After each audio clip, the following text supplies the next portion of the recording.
ಹಳೆ ಜರ್ಕಿನ್ ಮನೆಯಲ್ಲಿ ಇದ್ದೇ ಇರುತ್ತೆ ಅಲ್ವಾ, ಸೊ ಅದನ್ನು ತೊಗೊಳ್ಳಿ. ಅದು ವಾಟರ್ ಪ್ರೂಫ್ ಜರ್ಕಿನ್ ಆಗಿದ್ರೆ ಮಾತ್ರ ಯೂಸ್ಫುಲ್ ಆಗುತ್ತೆ.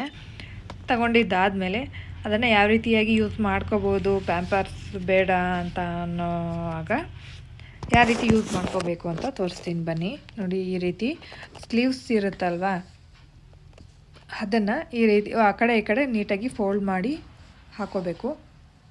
ಮಧ್ಯ ಜಿಪ್ ಏನಿರುತ್ತೆ ಅದನ್ನು ಹಾಕಕ್ಕೆ ಬರಲಿಲ್ಲ ಅಂತಂದರೆ ಹೊಲ್ಕೋಬಿಡಿ ಸೂಜಿ ದಾರದಲ್ಲಿ.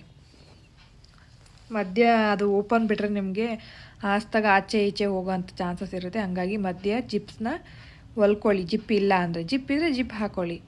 ನೋಡಿ, ಈ ರೀತಿ ಆ ಕಡೆ ಈ ಕಡೆ ಹಾಕೋಬೇಕಾಗತ್ತೆ. ನೋಡಿ, ಜಿಪ್ ಹೋಗಿತ್ತು, ನಾನು ಅದು ಟ್ರೈ ಮಾಡಿ ಹಾಕಿದ್ದೀನಿ. ಈ ರೀತಿ ಫೋಲ್ಡ್ ಮಾಡ್ಕೋಬೇಕು. ಒಳಗಡೆ ಸ್ಲೀವ್ಸ್ ಇರುತ್ತಲ್ವ, ನೋಡಿ ಈ ರೀತಿ ಮಾಡ್ಕೋಬೇಕು.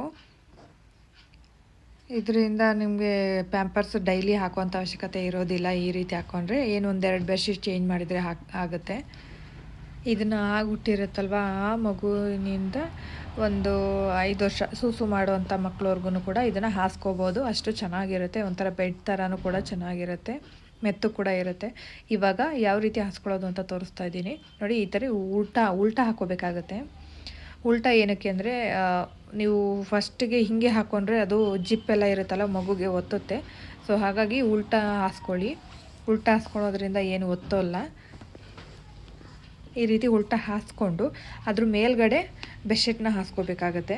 ನೀವು ಬೆಡ್ಶೀಟ್ ಹಾಸ್ಕೊಳ್ಳೋದ್ರಿಂದ ಅದ್ರ ಮೇಲೆ ಸೂಸು ಮಾಡಿದ್ರೆ ಚೇಂಜ್ ಮಾಡ್ಕೋಬೋದು. ಅದೇನು ದೊಡ್ಡ ಕೆಲಸ ಏನಾಗಲ್ಲ. ಎಷ್ಟಾಗುತ್ತೆ, ನೀವು ಒಂದು ಬೆಡ್ಶೀಟ್ ತೊಗೊಂಡ್ರೆ ಅದರಲ್ಲಿ 2 ಮಾಡ್ಕೊಡ್ತೀರಾ ಅಥವಾ ಸಿಂಗಲ್ಲಾಗಿ ಹಾಕ್ತೀರಾ, ಹೆಂಗೆ ಬೇಕಾದರೂ ಹಾಕೋಬೋದು. ಹಾಕ್ಕೊಂಡು ಸೂಸು ಮಾಡಿದಾಗ ಚೇಂಜ್ ಮಾಡಿ ಮತ್ತು ಅದನ್ನು ನೀಟಾಗಿ ಡೆಟಾಲ್ ನೀರಲ್ಲಿ ಒರೆಸ್ಬಿಟ್ಟು ಸ್ವಲ್ಪ ಫ್ಯಾನ್ ಗಾಳಿಗೆ ಇಟ್ಟರೆ ಆರ್ಕೊಳ್ಳುತ್ತೆ. ಅದಾದಮೇಲೆ ನೋಡಿ, ಈ ರೀತಿ ಹಾಸ್ಕೋಬೋದು.